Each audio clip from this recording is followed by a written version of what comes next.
Good evening, ladies and gentlemen. It is 9 p.m. on a Tuesday evening, which means it's time for Film Geek Primer Live. Yes, that's right. The favorite show that nobody watches. The favorite show that nobody watches makes no sense. Now I know why nobody watches. I'm your host, John Santo, coming at you live and direct from Los Angeles. With us tonight, we have no theme song. Shu is not with us yet or again, and we'll find out if he's going to be joining us. So we'll see how that flies. But joining us, as always, Dub, how are you, sir? I'm doing well, John. Thank you for having me. As always, lively conversation instantly kicks in. It's going to be that kind of night. It is going to be one of those, yeah, really. David Warren, come in strong from the bed. That's right. Here we go. For the king of the lounge, Warren. How's it going, sir? What's up? All right, there we are. There it is. There it is. Bringing the charm, bringing the energy. You know, I think what it is three-letter answer. Since there's no music, I didn't get pumped up. I know. It's tough. The music is like, damn, and you're just all like, okay, yeah, this is going to be awesome. Because it can only get better. Right. That and we do need the theme. I always remember what David Chase said, because for The Sopranos, he wanted to have a different song opening it every week, and the executives talked him out of it by saying, you want a song that calls people in from the other room. Interesting. I always thought that was a great way of thinking about it. Well, ours kind of does that, or sends them to the other room. No, they come in and go, what the hell is that? I think the smoke alarm's going off. They evacuate. When our theme song plays, houses across the nation empty out. Yeah. Everybody's standing outside for the hour going, oh, is it clear? Is it clear? Grabbing their belongings. Yeah. Carrying Nana down the stairs. Yeah, they're getting out. Little do they know, our theme song is that of the earthquake klaxon that tends to alert California when shit goes wrong. Yeah. Yes. What's that? We should rethink that. Yeah, well, everything looked good on paper, so we just kind of went ahead and signed off. We'll figure that out in the future. So of course this evening, no Tremendo, no Shu, which it is a shame actually. Shu, it was funny. So before we move into our main topic tonight, which of course is going to be John Carpenter, Shu and I were discussing the latest Transformers movie over the weekend. And he had some interesting questions because it was really about getting old more than anything else. As a lot of the times us. I have officially declared Transformers: Age of Extinction to be my personal worst movie ever made, and I mean no hyperbole by that, and I stand behind that. I feel I have seen enough bad in this world to understand what bad is, and to me, everything it encompasses takes bad to a level of... You're telling me this is worse than Battlefield Earth? Yeah, oh yes, because Battlefield Earth we can have fun with and laugh at. I mean, you know what I'm saying? It's like, and so where I'm going with the this is my worst film ever is I can't. There's no energy to it. There's nothing to it that even allows me to have any enjoyment from it. Along with the incompetence that is involved in it. So that's why it's because with a lot of bad stuff, and again, we're talking about like Ed Wood and everything else like that. Plus, Battlefield Earth has the one weird key factor to me that can never make a awful movie the worst movie ever, which is it has a passion from the main person behind it, John Travolta, somebody who believes in it so strongly. Every frame he's in is just reeking of his love for what he's trying to put out there and the story he's trying to tell us. And I grant you that. I grant you that the specificity of vision present in Battlefield Earth alone gives it some value. I mean, this is really, you're seeing a piece of art that someone wanted to make for you. Like, yeah, and successful or not, I still have to respect that level. I mean, it's and that gives it something. I mean, that gives it a value. Whereas this movie, nobody gives it anything, and Michael Bay, who is a filmmaker I'm very back and forth on. Depending on the movie, and it's not like I'm a fan of any of the other Transformers films, I don't tout their beauty or how incredible they are. But I literally, even with number 2, I've had fun in longer moments during those movies than I had with a single frame of this one, which in a single frame. In 24 frames a second, 60 seconds in a minute, 60 minutes in an hour, and the movie's almost 3 hours long. Okay, math guy. Let's see. Bust it out. Let's hear it. What's the math? How many frames? I'm not gonna do that math. I know how to set up the equation. Right. But what I was going to say was conceptual mathematics. Okay. I was entertained for approximately 2.5 minutes in Transformers: Age of Extinction, but that enjoyment comes from me finally going. There's a sequence that takes place in Hong Kong where no, it's 2.5 minutes of non-consecutive frames. Yeah, exactly. Parse throughout the movie. Like the storyboard. Yeah, literally individual frames. I'm like, oh, that right, and then by the time I add it up, it's 2.5 minutes. Oh, I'm angry again. Hey, oh no, angry. Yep, back. Rising, subside, rising. But no, there is a sequence when they're in China for no reason other than they went to China because commerce now requires that for movies. In which he's being chased. Titus Wolver. I'm trying to remember the gentleman's name. He was Mr. Black. Yes, Mr. Black. The Man in Black. The Man in Black, and then he was Silas in Deadwood, and is it Wolver? Is that his last name? I know it's Titus something. Anyways, who's Agents of S.H.I.E.L.D. too. Yes. The way it's spelled. Okay. Yeah, he's the cast is loaded with a lot of great talent. But none of them used for good purpose, which is kind of that's the Bay MO though. I mean, that's really one of those things that we accept. But anyways, there's a scene where he's chasing Mark Wahlberg through these tenements, these Hong Kong tenements, and they're basically kind of pachinkoing down the outside of this building because already it sounds entertaining. People love playing the 2 minutes. This is the 2 minutes. And so basically they're popping down through air conditioners and the balconies, ding ding ding ding ding, and they bust through a window. And the way it's lit and shot, they bust into this tenement and people basically like eating their dinner, and they're like, what? But it looked like he busts into a Wong Kar-wai movie for like 30 seconds, like literally in the middle of their shoot, they accidentally stumbled across another shoot and then fell back out again. And so it's really, and so my enjoyment of that had nothing to do with the movie itself as much as me being able to reference another filmmaker that I like more. So it inspired you to think of other filmmakers that you appreciate. Yes, that's so you're right. Sign of a good film. It's the best film ever. Never mind. You're right. I'm saying we're not 12 Angry Men-ing you here. We're not going to turn you around on this movie, but. No, I think I haven't even seen the movie, and I agree with John. Yeah. I can't wait to see the movie now with a review like that. Yeah. How could you not see? I have not seen an historic piece of cinema. Nice bad review. Like I haven't seen anything representing like somebody who even like.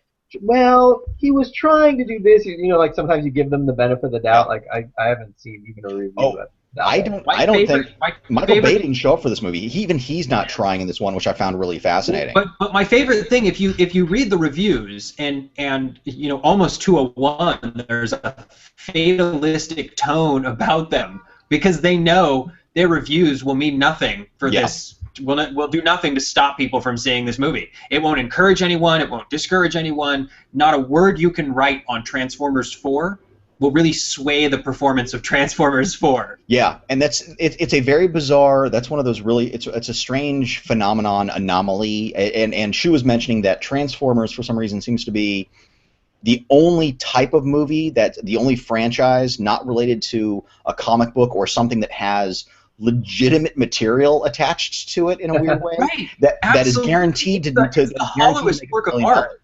Yeah. And and I was going to say I don't know, and that's maybe this time around I don't know why, and I wouldn't classify any of the other three as art, but I would say okay, at least there's entertainment value in them if you want that.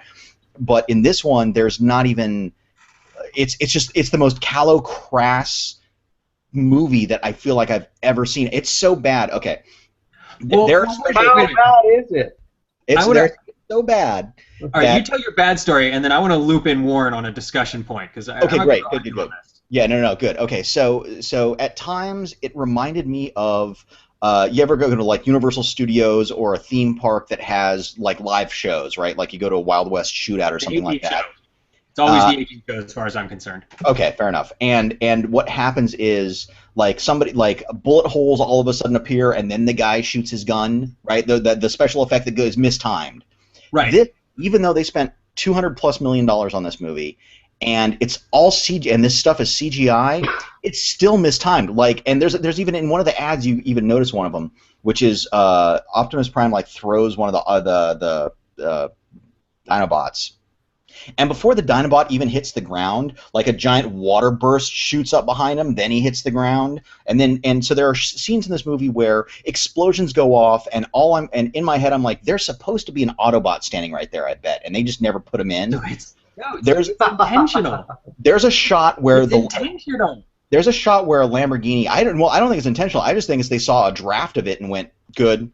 Like, moving on, we're to check it off, we're next shot, it's going to happen fast, nobody's going to notice. No way, it floats smoothly, and Michael Bay was in the edit room, and he was like, no, my heart tells me we skipped forward 3 frames right. so that you don't seamlessly flow into the car moving into the transforming animation. Which was the thing I was going to mention. There's a Lamborghini that pulls into shot, and I swear to God, the Lamborghini stops. You see it jump forward slightly into the CG Lamborghini, which looks just like it, and then transforms. And you're like, holy shit. No, I don't think... And a lot of people are chastising Bay on this one. I really don't think he was there or gave a shit. I think this was it's like he really wanted to make Pain and Gain, and you can feel that when you see that movie. You can really see his want in Pain and Gain. And this was like the one for them movie, right? This was we'll let you make that if you make another 3 Transformers films. And at the time he's like, I can make Pain and Gain, great. And then he finishes it and he's like, oh shit, I have to make another trilogy. And this movie. It's like after a while I was like, oh my God, these shots are lasting like 15, 20 seconds. Like he's like that Michael Bay thing that we kind of hate him for is completely missing in this movie, right. And it shows in the worst ways how much you actually kind of like that no shot lasts more than a half a second. It's really it's crazy how much his stuff can feel like it's dragging. I think part of what back to the quality of Warren. I'm gonna do a little spoiler here. Both Warren and I have children. Okay. And we have seen many crass incarnations of marketing plans turned into movies. Okay. On that level, I have seen several Pokemon movies. On that level, Transformers is leaps and bounds above your average crass commercial sellout vehicle. It is so much more watchable. It is so much more entertainable. It is just as vapid. And I believe I said this with the first one. It is the best movie you can possibly imagine based on a TV show designed to sell toys. Like, this isn't anyone's artistic intent. There is no vision behind the Transformers other than toys, other than cool things for 12-year-old boys to play with. This is the movie extension of that marketing plan. It's all part of the same thing. And this one, the cinematic extension of the Transformers IP, is making a lot of money now, whereas for a while the TV show was, and for a while the toys were. It's a commercial. Right. But now it's a commercial just for itself. Right. So that's my point. I don't have very high expectations. I do not think I enjoy the Pokemon TV show and movies more than I enjoy Transformers by a long shot. No way. 100%. The difference is, that one is more Eastern storytelling, where the Pokemon movies, the cartoons are very much those Japanese, like they're all the same, like the Yu-Gi-Oh, yeah. Yu-Gi-Oh, which actually starts off kind of bad, but then the series gets really good. Pokemon, it's the same sort of thing, and they're not selling stuff. It's just got that. It's all exposition. That's the problem with that's my problem with anime sort of in general. is that there's so much exposition. Hi, I'm feeling really happy right now because I am excited to be here in this city, and like the whole thing is like Yeah. spit out. And There are people that truly express their emotion only through saying what they're feeling at the time. Yeah. Well, but like when you're writing for film or TV, it's like show it, don't say. You got a visual medium, let's show it. But in I guess Japan, they don't have. They're in touch with their feelings, Mr. Tin Man. But yeah, I see there is no value for me in any of the Transformer movies at all. Like, I think I didn't enjoy the first one. I didn't enjoy the second one.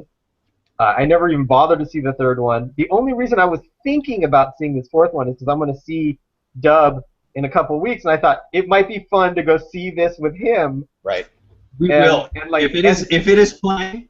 But what I would do probably is spend most of my time bad-mouthing the movie to him in the theater. Like usually I like to respect the space of a movie theater and be quiet, but I would have no respect for that. I'd just be like, dude, did you see? Now that's lame. Like in my normal voice, like I'm talking now. Like I don't care if there's anybody in the theater. I just be like, look at that. That is dumb.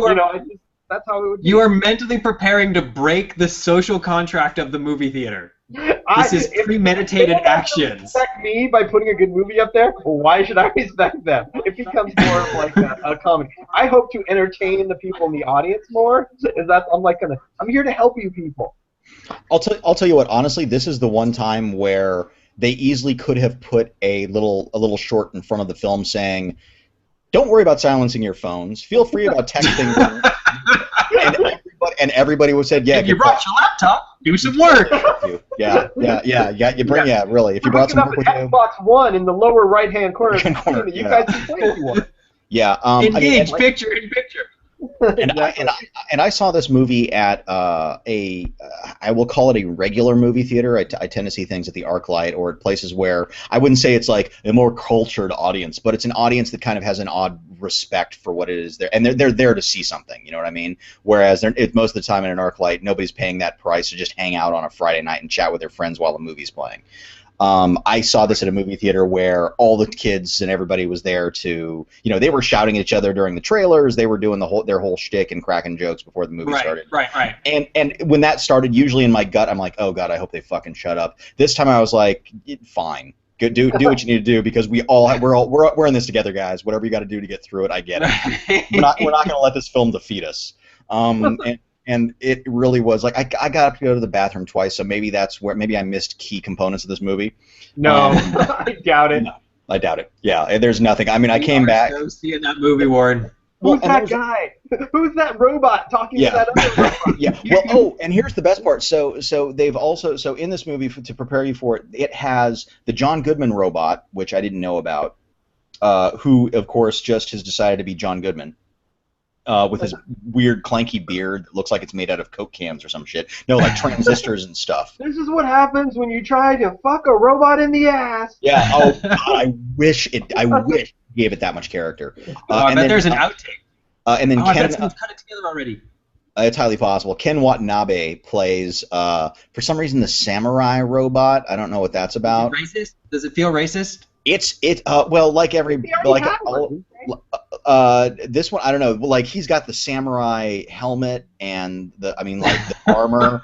It's dead on. Like I mean, it's as much as he basically, yeah, it's weird. It's not. I wouldn't say it's bordering on racist, but at the same time, it's like it's not really because he's not. It's not the rookie me. Here I am. That's the other uncomfortable like 80s toy mentality that the movie has that feels awkward now. Is it sort of culturally determined robot stereotypes, and you have to communicate that very quickly in a robot, and they do it so aimed at like the 12-year-old audience again. Yeah. Oh, he must be Asian. Yeah, like, you have to paint in these like really broad strokes. Yeah. And that's how I felt about the second one, where they had the two very clearly African American robots talking to one another in a very clearly urban slang, and I kept feeling like, is this racist, or are these just represented in robot form? Like I don't. What'd you say? Right. The Jar Jar bots. Right, right, exactly. Where it gets it. I don't know. For me, it falls into sort of a gray area where it kind of feels racist, but I don't know. Right. It's Anyway, definitely culturally insensitive. I mean, you give it that all right. much. 20 Yeah. minutes. It's 20 anyways. minutes on It's yeah. Transformers. 20 20 minutes on minutes. Transformers 4. That's like That's 20 minutes more than it deserves. yeah, and more entertaining than anything we did We in didn't that talk film. I about had to say. Snowpiercer at all, which No, would have been better. you're right. I want to Actually, see that, so I don't spoil it. I'm actually, it's not playing up here yet. I'm looking forward to it. okay. Well, it takes place on a train. All right. Yeah, I know. Okay. Well, in a weird way, you don't really know that for the first 20 minutes of the movie in a strange way. I know what that. I happen to know that. Yeah, Wait, yeah. it was in the trailer that I saw like a year ago or whatever. No, I know what you know that takes place A year ago when it first came out. Snowpiercer. The more Snowpiercer sits with me, the more I like it. Though I feel the movie works much better as a metaphor than it does as like a literal story. But it's very they do this thing that's very odd where they introduce the concept of the train and everything else, but they don't cut to like an real exterior shot to make you understand how long the train is or anything like that until at least halfway through the film, I think. Huh. It's a real Yeah, they tease it. They tease it. Well, Fields, I think he's a very good director, but one of the things I don't think he did is, you were just saying it works better as a metaphor than it does as a movie. It's got a lot of tonally, it's really fun, but it's got a lot of sci-fi movie problems. Yeah. That you can't think about too much. But there's so much else going on in the film that it's still good. Anyway, we won't spoil it too much. I like that. Not I like you ruined Transformers 4. I really liked the host that he made, but there was the one part of the host that I actually had to get up and Google it because in the very beginning there was like a funeral scene, right? Right. And they were so over the top in their emotions, like they were crying and I was just first I'm like laughing and I'm like, oh, why are they trying to be funny with this? Because I was like, this is really, and then I kept going. I was like, this is really weird, and I had to Google like Korean funerals and stuff, and apparently that's a normal reaction. It's like to let your emotions out in this over the top way, and I was like, oh, like it was such a weird, like the way I took it in the film. I was like, that's a weird thing for them to be trying to be funny with it. Like I took that as humorous. Yeah, but for them it was very serious. It's odd, especially it's funny because in America for some reason I don't know why we do this in America, but we shit on melodrama now. If something is melodrama, we're kind of like, fuck that. But for some reason, we unless it's a reality show, for some reason that's the only place where we accept melodrama. But Asian cinema, a lot of Asian cinema, and a lot of cinema all over the world still finds and feels that melodrama is a respectable genre, which it should be, and it is. But you'll see, like in John Woo films, in in a lot of these stuff, they will have a lot of kind of a little over-the-top melodramatic kind of stuff, and that's culturally just the way they approach storytelling at times, which and we kind of scoff at it, which is a bit of a bummer. Yeah, I mean, and it always kind of stood out to me whenever I watch like John Woo film or any of those like Hong Kong action movies and stuff. I'd be like, oh, maybe it's just my American mind, but it's like that. It always sort of sticks out to me. In the host, it totally was way sticking out. There were a few moments in the host that struck me as very strange tonally, and there were a few moments in this movie that struck me as very strange tonally. And it's interesting you looked that up about the funeral part. I just had to know how it was crazy or not. Well, I wonder how much of it is cultural norm. So that's obviously a cultural norm. Yeah. But also in the host, we've all seen it, right? Yes. Yeah. There's and I think the audience knows. I don't even think this is a spoiler, but there's a scene where people think someone is dead, and it turns out she's not dead. And he plays, and maybe it's the melodrama thing again, but he plays the grief of the dead so seriously to me and so earnestly. And then I feel like he tries to play the reveal of the girl's continued living for laughs. Right.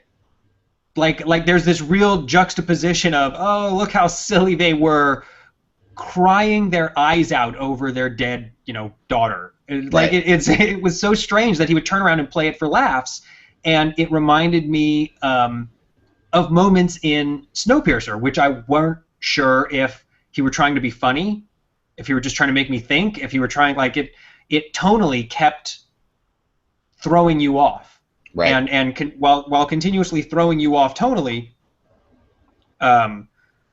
very clear, very distinct sort of visual elements. And he builds it. We even talked about it in just the reveal of the train. He builds it as he goes. Sort of it gets bigger as the movie gets long. There's a lot I like in it, and when Warren sees it, afterwards I'll talk about the things I don't like. Yeah, seeing that it is. I know it's not perfect, but I just wanted to see it. I just wanted to see it for a while. Yeah. Oh, what's no release. Yeah, what's nice is also it's great to see original science fiction. It's a shame this is getting a much more limited release because of the whole issues with the Weinsteins wanting to recut it and this kind of backlash about them not wanting to recut it. So they've decided to kind of do this very limited platform release to see how it plays out. The DVD will be nice. Yeah, which is a shame. The biggest shame is that that an original film like this opens up on 8 screens, in America over this last weekend, while Transformers is taking 4,400 and some odd screens. Right. Right.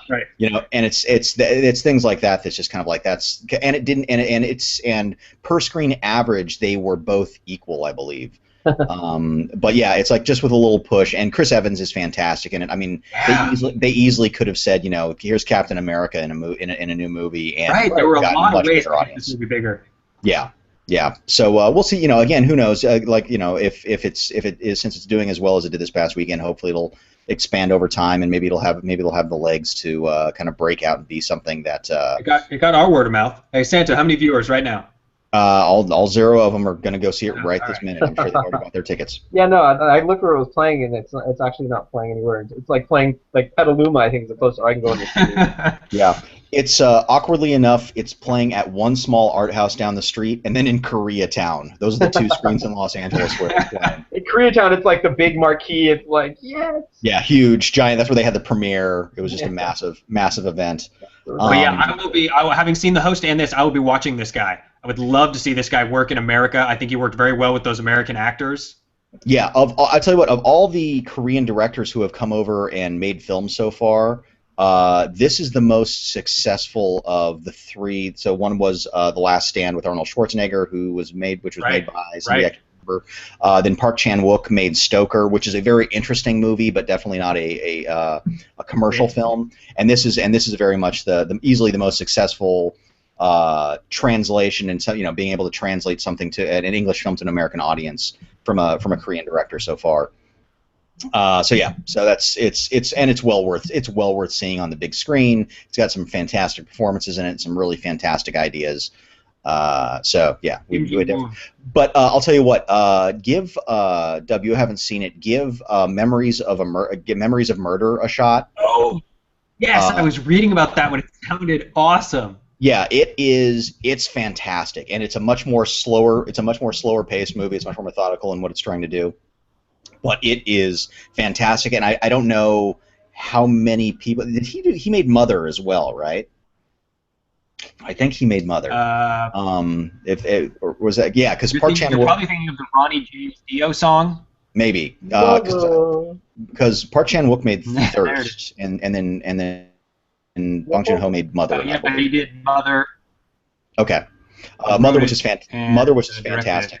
But if we're talking about Korean movies, like I saw a movie a few weeks ago, The Man from Nowhere. I don't know that one. It's an awesome movie. It's basically the Korean Professional. Of course, you would hunt out the professional from every country. There's not a nation on earth that has created a movie for its own culture like The Professional that you have not hunted down. Yeah, The Professional. It's awesome. So, all right, cool. Another Korean movie, I can't remember the name.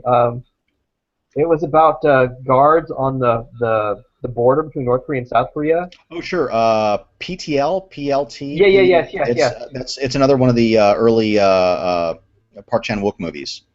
Yeah, that movie was great.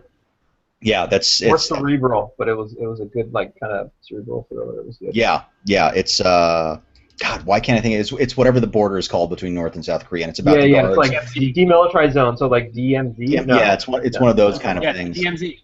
It's not it's not called the DMZ though. It's whatever that specific border is called. It's something, but it's the friendship that is kind of formed between the guard staffs, basically this one checkpoint between North Korea and South Korea, and the shit that goes wrong kind of once things they sort of sneak across and hang out with each other. Yeah, they're playing cards at night and stuff like that, and then somebody's killed, if I remember correctly. Yeah, there's like an accident.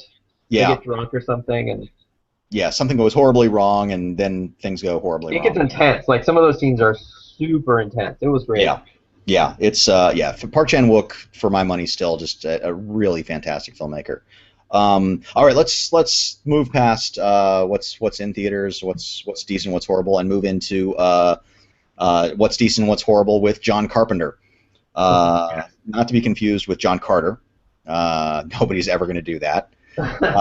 So Dub, you were the one who suggested that we kind of take a look at and do a little bit of a deep dive on John Carpenter. So start us off. Why John Carpenter, and where would you like to start with this? Well, I think why John Carpenter, in the few episodes we've done pouring out our essentials, he's had at least 2 movies in the running. Between The Thing and Big Trouble in Little China, his high points are very well known. And he's a very, again, we were talking about distinct voices. He's a very distinct voice. He's got a very clear vision, and he doesn't always work within the budgets he should, but he's a solid storyteller with some A+ movies under his belt. Yeah, so I thought he was worth discussing. Yeah, he's pretty much. I mean, when I think about him, he is a independent filmmaker, at his core, who tries to make big budget movies, as best he can. You could always tell they have something to say. There's always this message in them that's like almost like hitting you in the face. Right. And they're not the kind of movies that you would think would have that kind of the message, because they're always, a lot of them, not all of them, but a lot of them are like kind of like action-y, schlocky, horror kind of movies, but they have a message. If anything, I think they kind of say something more than a lot of those, big budget horror movies or big budget action movies. Yeah, no, I agree 100%. And as a matter of fact, it's John Carpenter gave us, or I guess jump-started, I should say, the slasher genre. It had kind of existed before. Black Christmas had come before it.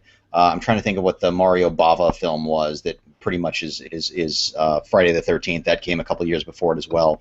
And Carpenter, of course, had his first low-budget film, Dark Star, which is cool. Like, right out of the gate, his first feature film, Dark Star, is a science fiction film.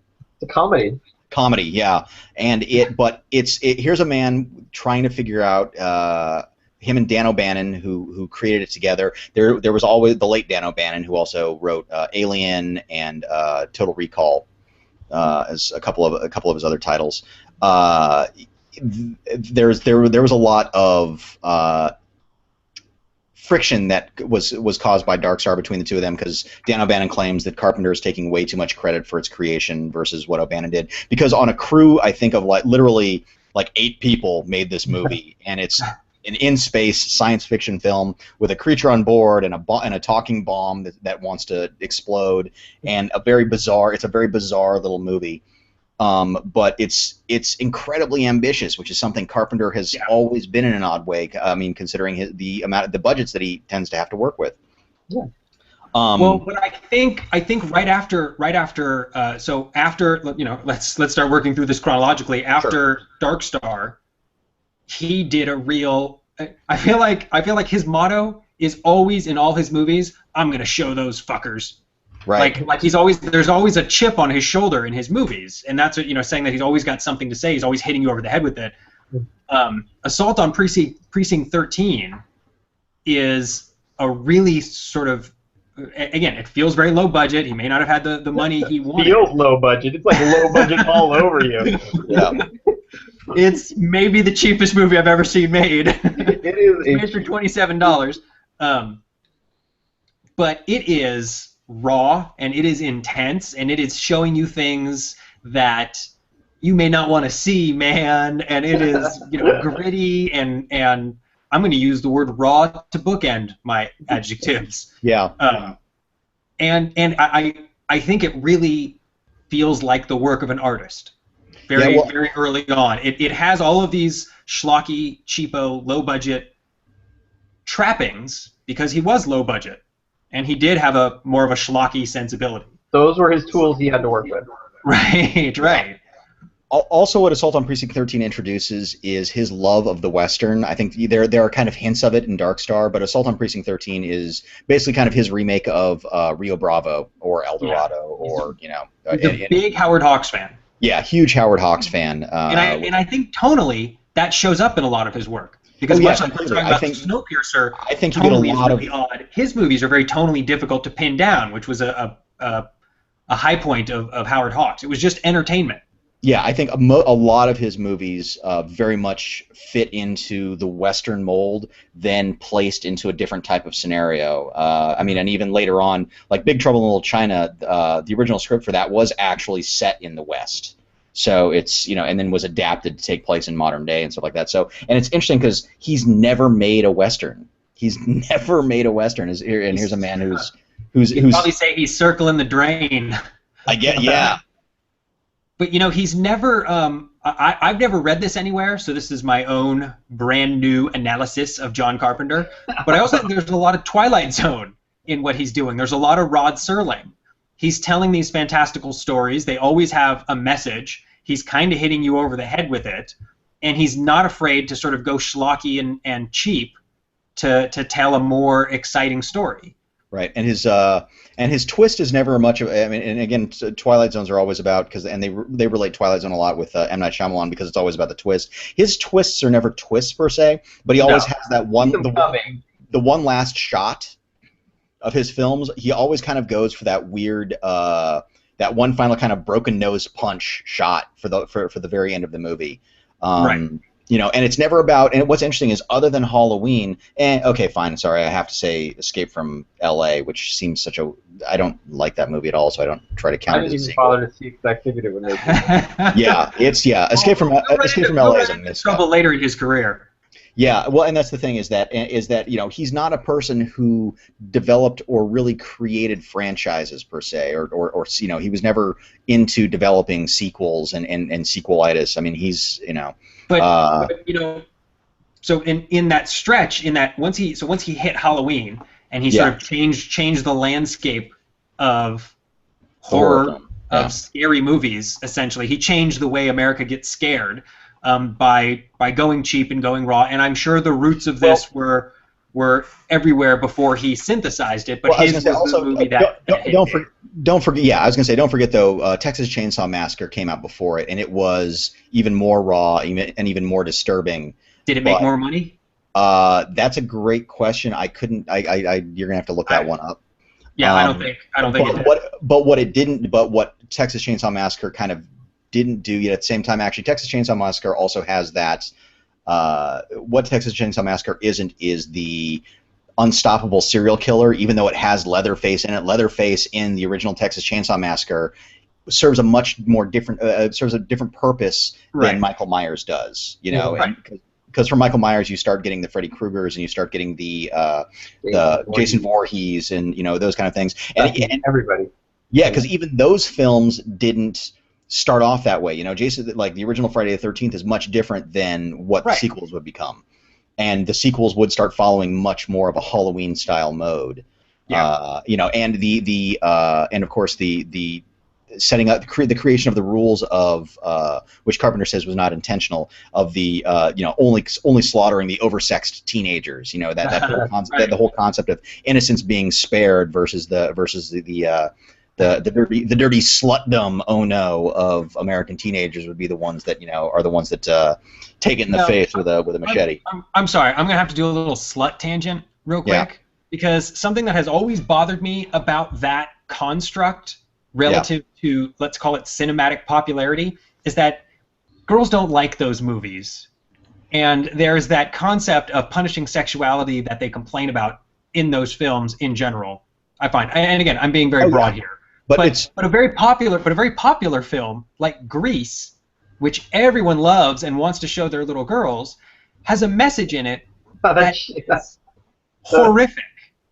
This idea that if you want to get the guy you want, all you have to do is change everything about you and become slutty.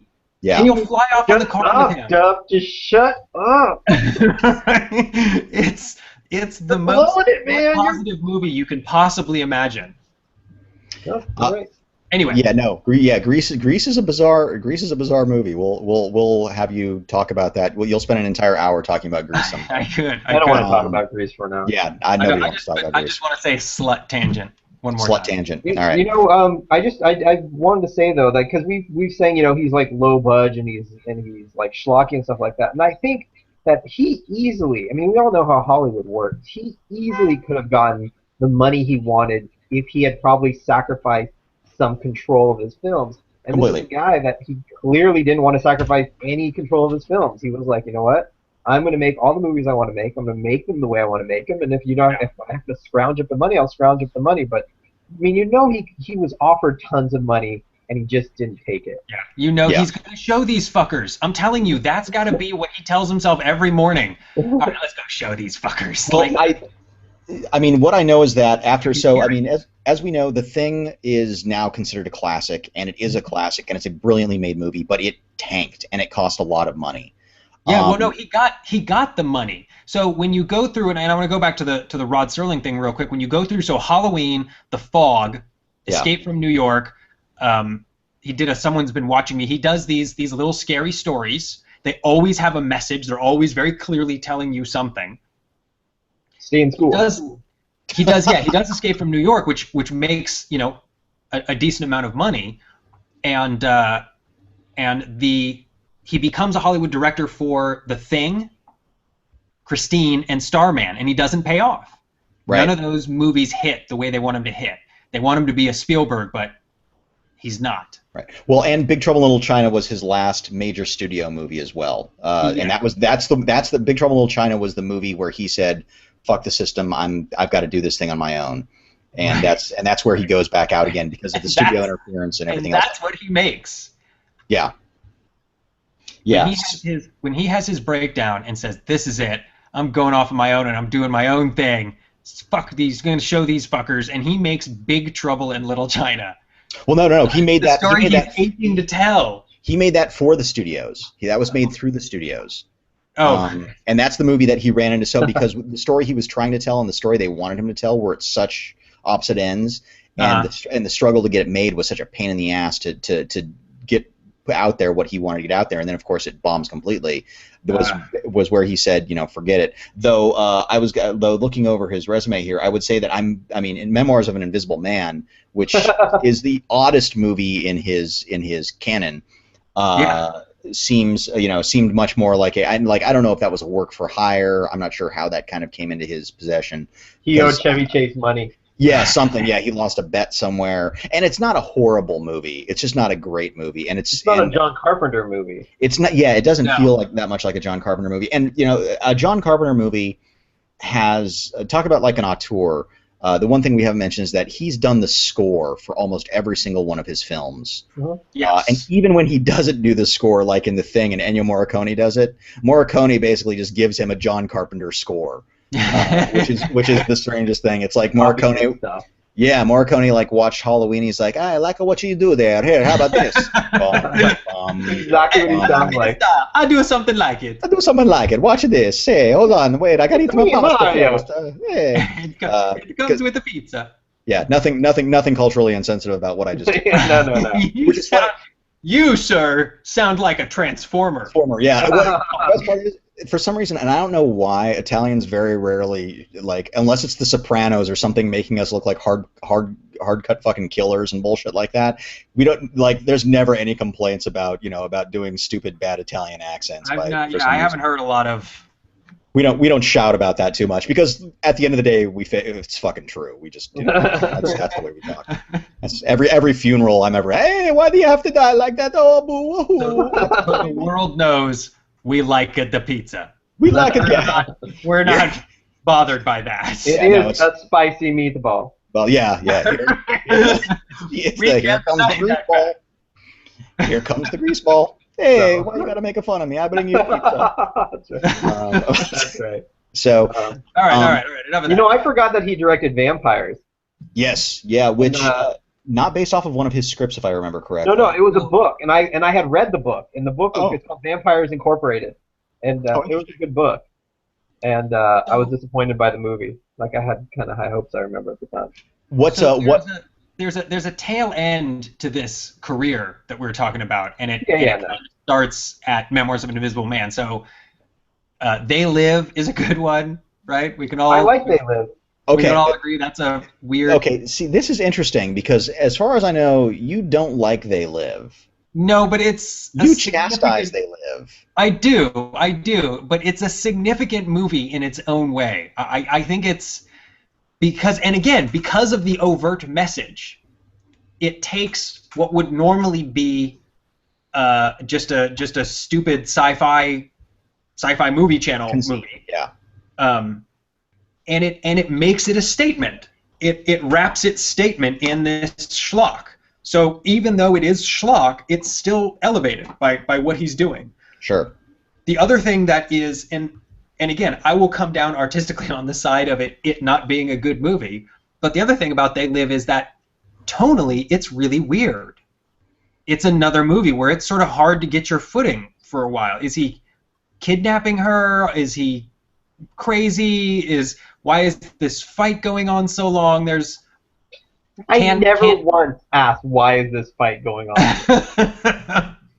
Yeah, not even a little bit. It has They Live is. I mean, for some reason, not even for some reason, They Live, of course, is infamously or famously known for was like a 7-minute fist fight about putting on sunglasses between Keith David and or is it David Keith? Roddy Piper. David Keith and Roddy Piper. And it's a phenomenal fight. It's what makes the fight really good is that it's not about fancy cutting and fancy fighting as much as it's just this brutal face punching, throwing people against walls. And they're exhausted by the end. They're like literally you see them be tired and exhausted. He gives him a suplex on the street.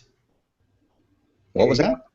He gives him a suplex on the street. He lifts him up, and he does wrestling moves on him. Like, well, of course. Why do you hire Roddy Piper if not to wrestle to some extent? And there's got to be some wrestling. But it is a fantastic fight because Warren nailed it. Is that here you watch these men get tired as they're like as they are basically, and to some extent, if you want to look at it as an odd metaphor, it's the refusal to accept the truth. You know, it's like it is a man who does not want to know what's really going on. Somewhere, John Carpenter is going, yes, that's it. He gets it.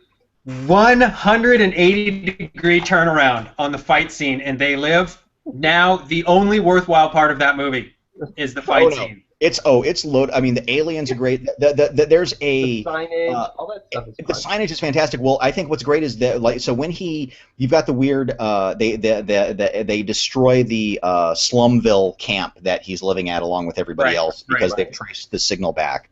What's it called, Slumville? No, I just call it Slumville. I forget what it's called. but it's a shanty town. I mean, it's not even a shanty town. You know what I mean? It's just like this homeless. It's 99%. It's the 99%. Oh, totally. Yeah. It's all about, and it's a film that's even more relevant today than it was then, which is more fascinating. It's going to show these fuckers. Yes, he is going to show these fuckers.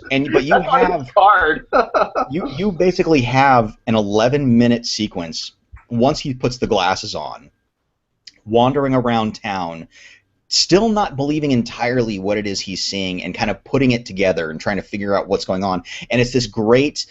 It's this great kind of montage, I guess. It's a fabulous sequence of understanding all of a sudden what money is, what advertising is, what politics is, what the rich versus the poor, and completely discerning between what is what. I mean, and then of course he's got it ends with the sequence basically ends with the great line of him walking into the bank. Improvising a line that was not in the script, so Roddy Piper is totally responsible for the now famous line, "I've come to kick ass and chew bubblegum, and I am all out of bubblegum," which is a brilliant line that has been aced in other things. And here's the other thing is I would say this, is that I don't think Piper is a horrible actor in it whatsoever. I think he's not the best when it comes to certain weird emotional things and stuff like that, but he gives this really kind of solid performance when it comes to the driven male trying to figure stuff out. And although early on also, when he's making his statement about the American dream, both he and Keith David are giving their philosophy about the American dream. About, Right. I always thought if you worked hard and you stayed the course, America will treat you right. And this is Piper's delusion at the beginning, is that, I know that if I keep plugging away, I'm going to make it, and that's how it's going to go, and everything will work out. And then is instantly crushed about 10 minutes later, realizing that none of that is ever even possible.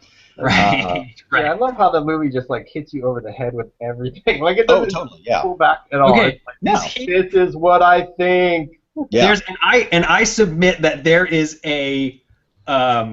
there's something really cool about that, like, student thesis optimism. Right. That infuses his work decades after he left film school. That he's still had, like, you could feel like he'd stand up at the end of that and be all, "None of you understood my movie." Yeah. That's what makes him so awesome. It's like That's what that youthful enthusiasm. And it falls off there, because 80-something years after that is Memoirs of an Invisible Man. In the Mouth of Madness is, I guess, pretty good. In the Mouth of Madness, I really like for its storytelling technique. In the Mouth of Madness, I think works really well as far as that. A long time ago, I don't remember it. Well, it's got a great looping story, and it's got a lot of love for H.P. Lovecraft in it. Before H.P. Lovecraft. Memoirs of an Invisible Man too.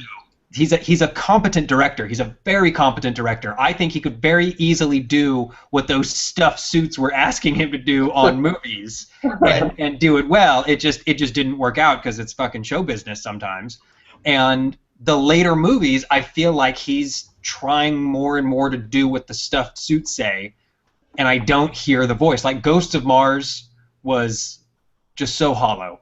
Ghosts of Mars doesn't work at all, and I tried to rewatch Ghost of Mars. Actually, I didn't try. I rewatched Ghost of Mars 2.5 years ago. It was streaming on Netflix, and it was one of those. It's that great moment of I missed something. It's my fault, not his. Sure, right? Which is what you do. And no, it was his fault.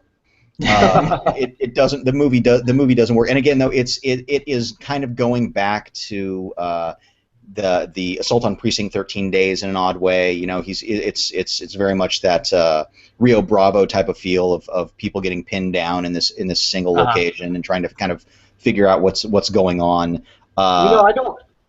I don't hate Ghosts of Mars. I don't like it. I don't hate it. It's one of those movies. Sure. If it's on TV and I can sit there, I can watch it. Like I don't have to be like, oh, this sucks. Yeah, no, I don't actively despise it or say never ever watch the movie. I think actually people should see the film just as it works better. If you're a completist, it's definitely something that you'll see a lot of his themes and ideas regurgitated again, just this time. Something doesn't click as well as it should this time around. Yeah, All right, it's clearly like quick a classic Mars question. What? Quick Mars question. You've got only 3 channels. On one channel, Ghosts of Mars. On the other, Red Planet. On the third, Mission to Mars. What channel are you watching? Ghosts of Mars. Oh wow. 5, not Red 4, Planet. 3. Oh, see, God, I might have to say Mission to Mars. You went to Palma, you fucker. I know. Yeah. Well, it's got Mission to Mars has some not interesting things in it, but interesting things in it, I guess. But let that be a lesson to our watchers. Avoid Red Planet. I didn't like any of those, like those other, those were. It's a trick question because it's like when you go outside. All wrong. Yeah. It's lose either way. But if I had to, Clockwork Orange style, I'm like, put it on Ghost of Mars, please. Yeah, I'm not allowed to throw John Carter of Mars in there. I'm guessing. So, no. Yeah. So bring it in for a landing with The Ward. Did you see The Ward, Santo? I did see The Ward. Yeah. That was his last movie in 2010. Yeah, Warren, did you see it? I did not see it. Okay, it's incredibly generic, and it was funny because I watched the movie. It's basically, is it Amber Heard? I forget who the lead is in it. She's basically it feels, a friend and I had watched it and we walked out of it and it felt like any other horror film of the time. Wait, you walked out of it? No, didn't walk out of it. At the end. Watched all the way through. Once the movie was over, we're like, what? And this is something that really defines Carpenter, which is his soundtrack. Again, going back to that, without Carpenter doing the music, and again, the sound, whoever did the score for it, it felt very kind of typical. Without a lot of his atmosphere is based on his score. One of the movies that we didn't talk about, which we jumped over, unfortunately, is Prince of Darkness, which is one of my favorites, actually, of his. Prince of Darkness is a really interesting movie.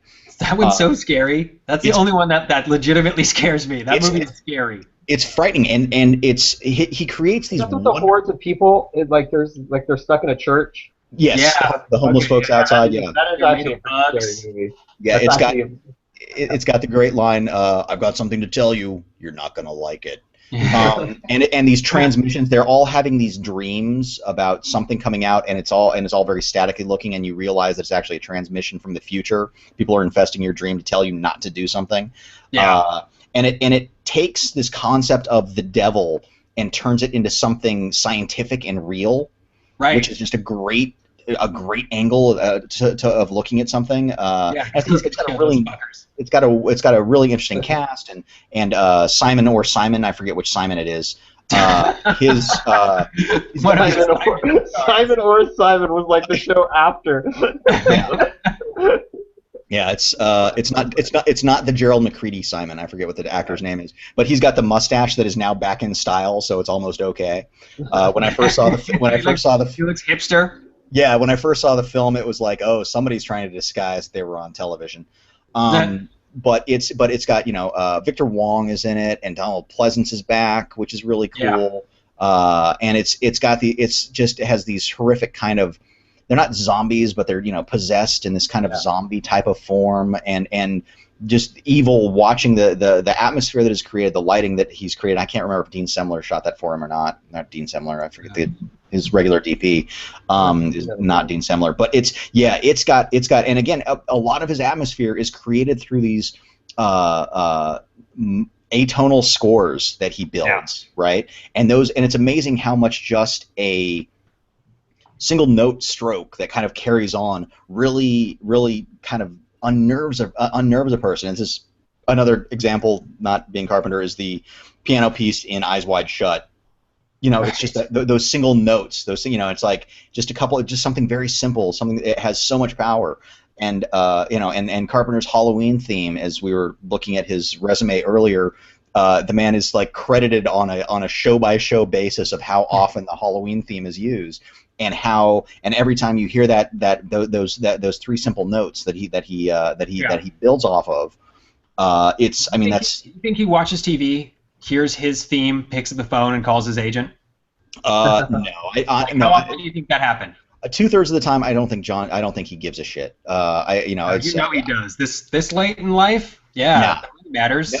No, because they talked about, he was at a screening and they asked him about The Fog and the remake of Halloween and everything else like that, and he's basically they're like, what did you think? He's like, well, I liked the paycheck, Right, and so it's and I'm sure whatever it's licensed, whatever it is, I'm sure he's getting his pennies for, or whatever else like that. He's got a love for video games. I know that. He was really interested in wanting to make a Dead Space movie, was something, and it would have been right up his alley. I mean, talk about something that he really would have nailed, would have been a Dead Space film. It's kind of. I have that. I've been afraid to play it. And he's even involved, and he's been involved in a couple of video games as well. His son, I know, so he did 2 episodes of Masters of Horror, which were not entirely successful. Cigarette Burns, I have an odd penchant for, because I'm a guy who likes movies about movies, and especially where there's a dark meaning behind film. Like, there's something magical and mystical about movies themselves that we've never been able to latch onto, and Cigarette Burns is one of those. There's something behind film that that's darker than we ever expected it to be. So Cigarette Burns holds kind of a special little place in my heart, even though I'm more than happy to admit that it's not that fantastic. He's not that old. No, he just looks that old because of change. I looked at a picture of him on IMDb. I thought he was like 80 years old. He's 66. Yeah. It's hard living. Oh my God, he's lived like 2 lives. I was like, he's only born in 1948. Yeah, well, He's hoping to play Lo Pan, the remake of Big Trouble in Little China. He is Lo Pan. He just lights the end of the carton of cigarettes and inhales, you know. I mean, this is not. I mean, filter at all. He does it long way.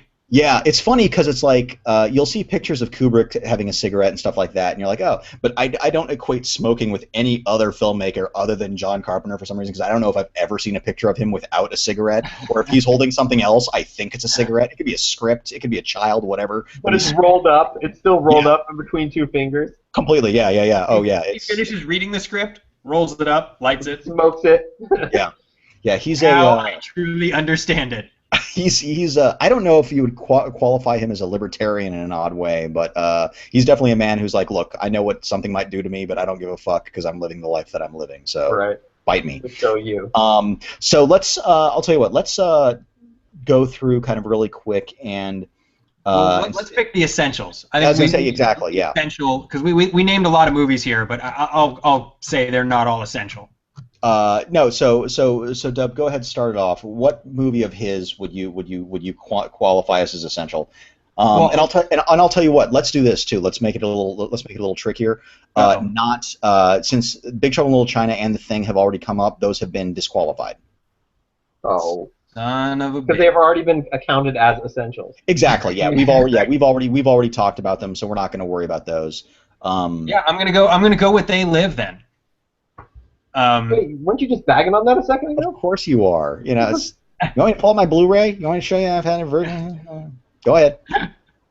Well, because of all of the good things I said about it, and yes, I made fun of the fight, and I believe if you have not seen They Live, and you sit through it now, that fight scene is going to jump out at you as being. I even believe like there's not any music or anything. It's just the diegetic, or non-diegetic, whatever it is. Yeah, no, there's no score. It's just diegetic sound. Yeah. It's just two guys fighting. Yeah. For like 7-8 minutes. Mm-hmm. You will notice it. It will be a bold, noticeable director's choice, which at the time I chalked up to, oh, he hired a wrestler, he's got a fight scene.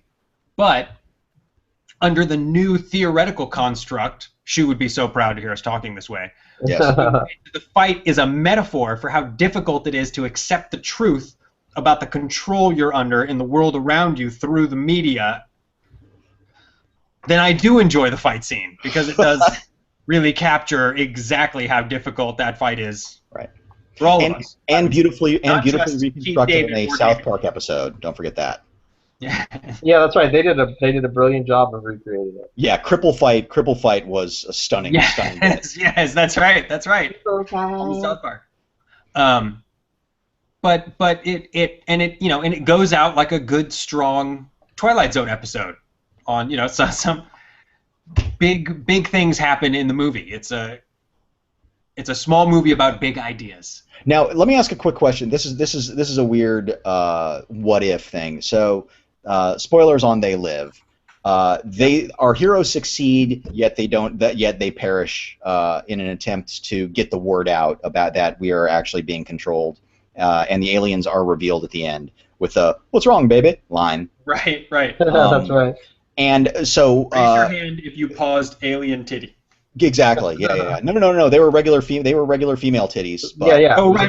It was an alien she was having sex with. I was talking about a different movie. Yes. Do you think? And here's the interesting thing. In your mind, do you feel that their work, their struggle, and their demise changed anything? Like, would have society just started to accept what they were doing, or would they have found a way to? That's the question, though. That's what Carpenter was leaving it up to you. Like, he's in his mind, he's pulled the curtain down. Yeah. Showed you. Now you're the one that has to make the change. Like the whole film was him showing you you're being controlled. Now what are you going to do? Right. It's got a Christ analogy too. I mean, it's got religious overtones, spiritual at least. So the Christ analogy, I mean, that's a basic story construct anyway. I mean, that's been around for that was like a couple thousand years before Christ. Like they were doing something like that. So do you think? So what's the question? So the question is, in that world, do you think they changed it? Do you think if there was a sequel, would things have altered? Like, would it be like a weird V resistance? Absolutely. If there were a sequel, there would be a war going on. Okay. Because there'd be no other way to have a sequel other than just watching people walk around amongst aliens. And I would hesitate to say that, and maybe I'd have to see the movie again, but I don't remember there being an alien takeover necessarily, so much as they had already taken over. Yeah, no, they won. Like, this felt like this is how we had been living for God knows how long at this point. Yeah. They were controlling the slave population is what they were doing. Yep. So yeah, they've been running the long game. All right, Warren, give us a title here. What do you think? Well, I mean, we all know what my essentials would be normally. I guess the next one on my list for him is Escape from New York. Yeah. Yeah. I just think that's this great apocalyptic movie, like living in this world, where America's greatest city is now its biggest jail, and it's completely gone to hell. You send in this guy who basically is the whole time sticking it to the man. You're not quite sure what he did. But he's basically John Carpenter. It's who John Carpenter wanted to be. Yeah. He jumps into the belly of the beast, which was once this beautiful city, is now just this rundown sewer, cesspool, jail filled with the worst people, which is maybe how John Carpenter sees either Hollywood or New York or whatever world he's in, and he's got to go in there and get whatever's important to the man, but all he wants is his freedom, and that's what's so great about John Carpenter is that his movies, the message is so simple and it's so in your face and so obvious. It's great. But just on a movie level, I just love the whole. It's very of its era. You know, it's very much a movie that was made in. It was like 1980, right? Yeah, 1981. Yes. So, but it's basically late 70s, early 80s. I mean, it's more late 70s. John Carpenter's always kind of still a little bit behind. Right. As far as like he lived a little bit in the past. So and it just has this great feel. Yeah, unfortunately I have to go with the one. I mean, it's like looking at them, everybody has their favorite John Carpenter movie, and they're not always the same. I mean, there are the weird kind of undisputed classics to some extent that he's given us, which would be Halloween and The Thing are the two biggies, and then you start getting into this kind of weird personal choice thing where everybody's like, yeah, I liked it, but this one's my favorite. I'm a huge fan of In the Mouth of Madness. I'm a huge fan of Prince of Darkness. But of course, I think as far as it's the one, it's we've talked about it a few times, but we've not thrown it on an essential list yet. Of course, Halloween is his greatest contribution, like for better or worse, to movies, and really kind of showing that the slasher, basically really, I guess, commercializing the slasher genre, making the slasher genre a legitimate moneymaker. And I'm not public appetite for it. Yes, actually revealing that the public is really into this type of movie, and has gone to the point where, I mean, it literally grew to the point where they would then create a genre that would make fun of all of the tropes that he helped invent with the Scream movies, right? And but then would loop back again into people wanting legitimate slasher films. The Rob Zombie Halloween remake does some things I think very successfully, and other things not so successfully.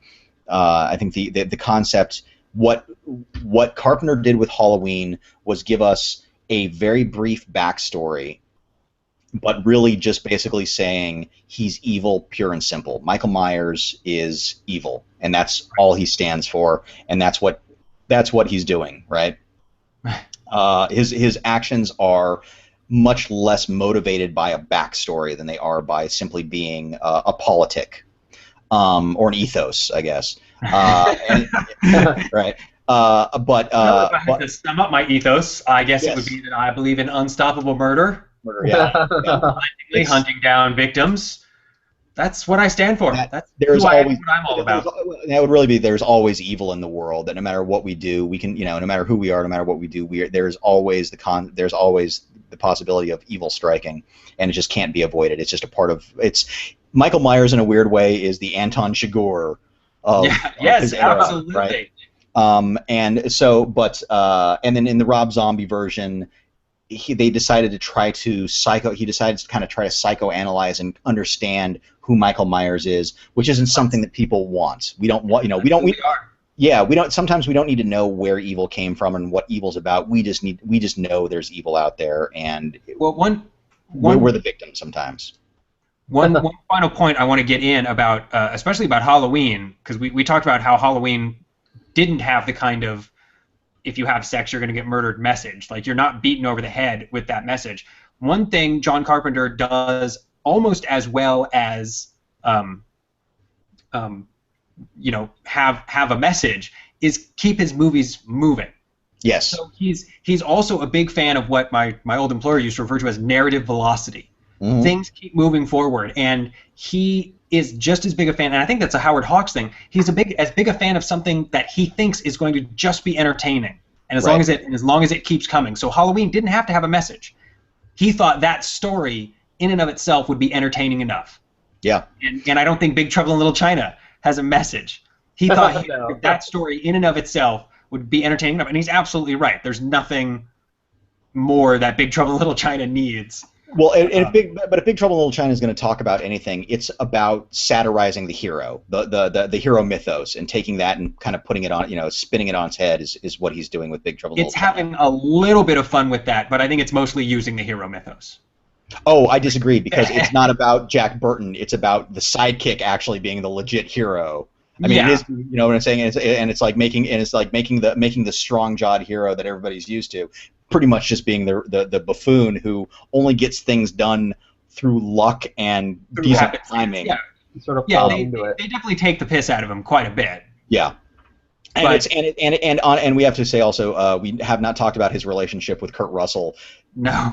There are very few great relationships in cinema. You've got your Kurosawa and Booney, you've got your De Niro and Scorsese, you've got your Kurt Russell and your John Carpenter. And if you ever get the chance to listen to their commentaries on any of the DVDs, here are two guys who are great buddies and good friends, and they rarely say anything that make you understand the filmmaking process or what they're trying to do, as much as it's like, man, they love cheese pizza together. It's like but at the same way, it's often to pay an extra $20 for a DVD with that on. Their conversations are fantastic. Links to the Amazon discs below. Yeah, they're talking about their friend. They're talking about their lives growing up, and they talk about their kids. They talk about this, and the commentary is almost in an odd way reflective of male bonding and kind of a male perspective on life, which is very much kind of how the characters, it's if Snake Plissken hung out with his buddy and was able to talk, that's almost kind of like what the commentaries are like in a strange way. Be like, yeah, remember the revolution? Yeah, good times, man, good times. But yeah, so it's anytime you get a chance to listen to one of the commentaries with Kurt Russell and John Carpenter, especially the Big Trouble in Little China one, they had a blast. They had just a blast talking and hanging out together because they hadn't seen each other in a couple of years or something like that. Which one? Which movie was it? I think it was Big Trouble in Little China. Has a really great commentary with them, just like talking about, like, Carpenter goes off on like a 2-minute story about his kid learning guitar, and Kurt Russell going, oh really, does he do that? Like just shooting the shit for it's while you're watching Big Trouble in Little China. Yeah, it's literally like you're just kind of like, if you're kind of sitting next to them and you've got nothing to add or say to this conversation. You don't know like kind of get up. You're like, I don't want to disturb them. They seem to be enjoying themselves. Exactly. Yeah, I'm gonna go out to dinner. Yeah. Oh, totally. Yeah. Very nice commentary. Two guys just having a good time hanging out together, which is always really enjoyable, and to see their genuine affection for each other, and the times they had on these films. It's not all about the crazy. It's 20/20 hindsight. They had a good time making this stuff, and they're still friends, and that's kind of really touching, considering how often you hear about how horrible certain situations were with filmmakers and actors, and nobody ever got along. Blah blah blah. So I guess anything else anybody wants to kind of chime in about John Carpenter before we get going? I could talk John Carpenter for hours. Okay. He's great. He's great. That's no finer words have been said. He's great. It's the easiest book that has been published on John Carpenter. 2 words. John Carpenter. He's great by Warren Graff. 1995, available hardback and on Kindle. Really. Yeah. So he'll be handing that out on the corner. You can read it inserted in some of the finest Chinese dessert cookies. Yeah. He's great. He's great. So John Carpenter, check out his stuff. Look into him. There are a couple books on him, but not a lot. There's not a lot of literature on John Carpenter, unfortunately, which is kind of a shame. There is a great book on They Live that you can find that really does a fantastic kind of in-depth analysis of They Live and how it's put together. So if you can track that down, look it up. It's well worth it. And it's only like 120 pages, very tight little.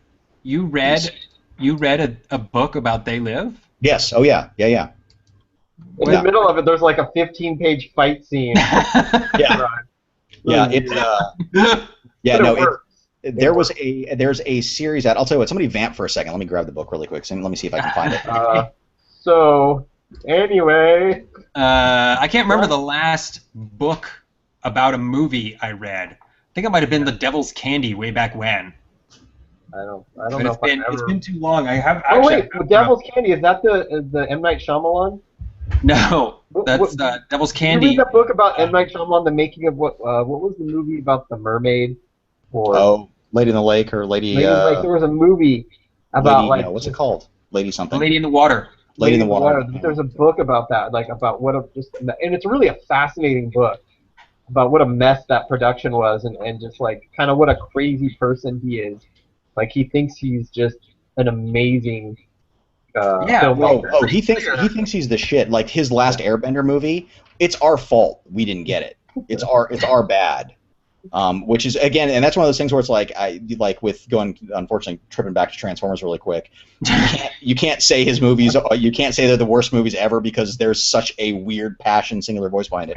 Anyways, here's the book. It's called there's a series, a novel approach to cinema by this one's Jonathan Lethem, and it's only it's 157 pages, and it's just it's a little thin thing. And it's a critical vacation coming up. Can I borrow that poolside read there? Yeah, there are a series of these on some very odd. They chose some really bizarre films. Death Wish was another one that was put out. It's the Deep Focus series. The Bad News Bears was another one, and it's different artists and things like that. So Jonathan Levine he's the author of 8 novels and 5 other books of fiction, nonfiction. His writing's been translated into 30 knowledge. Blah blah blah blah. Anyways, so this guy's apparently legit. And it's basically it is a analytical breakdown, scene by scene, of They Live, and it's a really fun little read, and it'll make you look at the movie and start seeing stuff in the background. He gets into discussing the graffiti.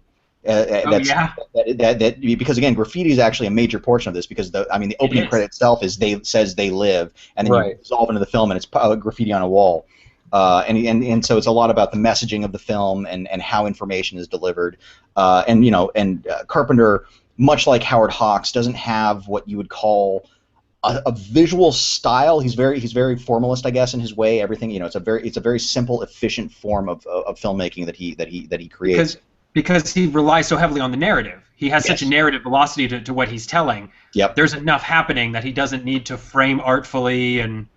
He does. I'm not saying he's bad, but no, he's not stylistic. He believes very much in the wide shot, medium shot, close up, over the shoulders.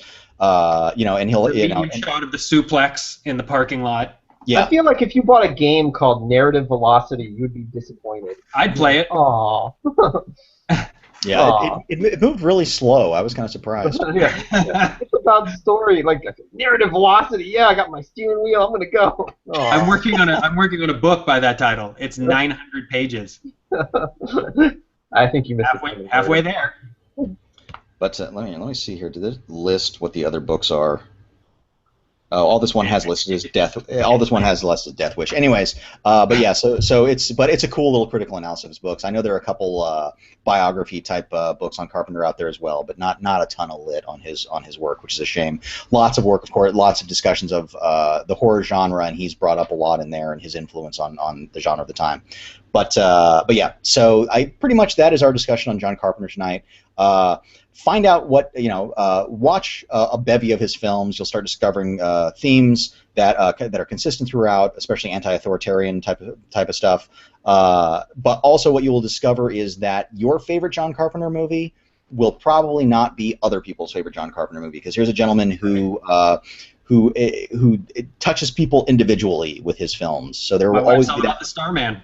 Yeah, there will always be that one movie that, and Starman's a nice little movie. It's a sweet little film. And I'd say that Christine, easily one of the better Stephen King adaptations out there, considering the book itself is kind of meh. And it was during that weird time of David Cronenberg and Stanley Kubrick and actual legit filmmakers making Stephen King adaptations. It was an interesting time. That's right. When they thought it could be done. Yeah. David Cronenberg. What Stephen King did he make? He did Dead Zone. Cronenberg made the Dead Zone. Oh yeah, he did do Dead Zone. That's right. That's really a non-David Cronenberg style movie. Yeah. It's a really odd Stephen King section of adaptations of his stuff. It doesn't quite match the book, but yeah, I like the Dead Zone. Yeah, Dead Zone's an interesting one. It's okay. But Christine as well. Christine's pretty worthwhile. It has some really fun stuff in it. So that's it on John Carpenter. So quick dub. Where can people find you? They can find me at FilmGeekDub. I think I tweeted like 4 times this week, so it would have totally been worth your while. Nice. Warren. At Warren Graff. I tweeted a whole bunch of times. You did actually. You live tweeted some. I live tweeted my jury duty today. That's what it was. Oh, I missed that. Damn it. Go back between like 9 and like 11:30, and there's a whole bunch of live tweets. So I did not find out where you picked. No, they toward the end she came up and said the court hadn't gotten their act together, so they dismissed us all. And where I live, you get jury duty every 2 years. So I'm out for 2 years. Nice. Yeah. So I got a message from Tremendo. He's on jury duty right now. There's a lot of shit going down in California. He said he's been on for like 2 weeks. So. Wow. Yeah, a guy I work with did it the other day. There's something happening here. Yes, juries. Juries are what's happening here. Lots of juries. And also check out Deep Focus. They live. Jonathan Lethem. Good stuff.